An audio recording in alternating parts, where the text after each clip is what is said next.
In this lecture, we are going to learn how we can encrypt a message using the Electrum wallet. We will also learn how to sign a message using the Electrum wallet. First, let's go to the menu point view and then click on Show Addresses. This will bring a new tab. When you click on that tab, you will see all the addresses that are controlled by your wallet right now. First, ignore the type of address and everything. We'll learn about that later. You can see the address that we used previously to get some Bitcoin from the exchange. You can see the balance over here. Remember, to encrypt a message, I can take a public key of somebody, encrypt a message using that public key, and send the message to that person. That person will then use his private key to decrypt the message. So I can right click on any Bitcoin address, go to details, and then I will see the corresponding public key. Remember, Bitcoin addresses are derived from public keys because a Bitcoin addresses is more user friendly than a public key.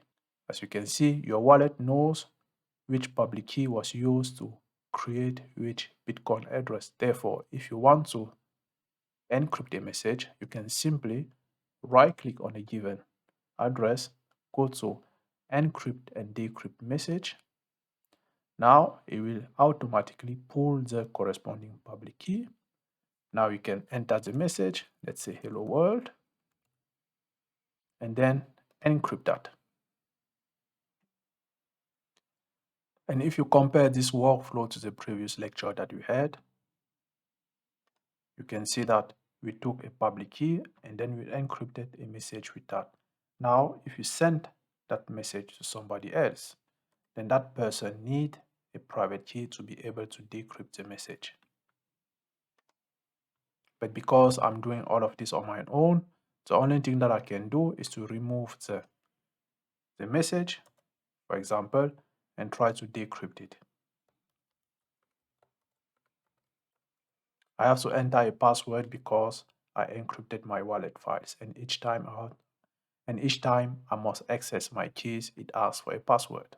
So I click on OK, and you can see the message is decrypted, which means the following has happened. My wallet pick my private key corresponding to the public key that we encrypted the message with, and then decrypt the message. To prove that, you can do the following.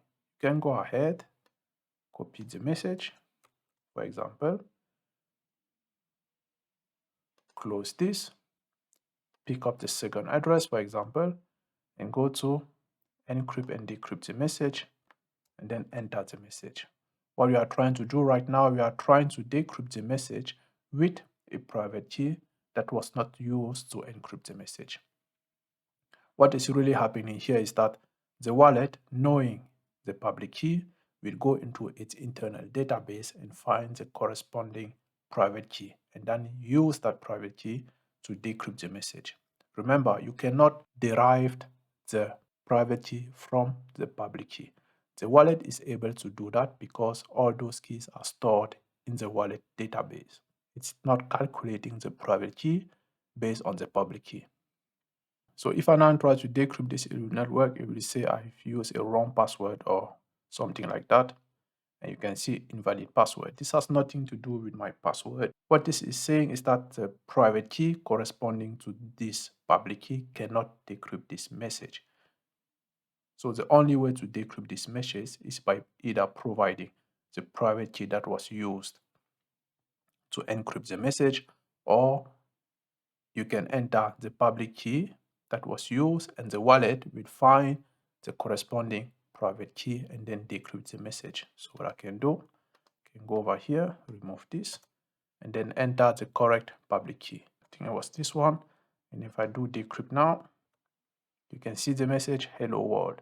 So what happens, the wallet will see this key, go inside its internal database, find the private key that corresponds to this public key, and use that key to decrypt this message. And then we will have a message like hello world. Next, we will see how we can use Electrum wallet to sign a message.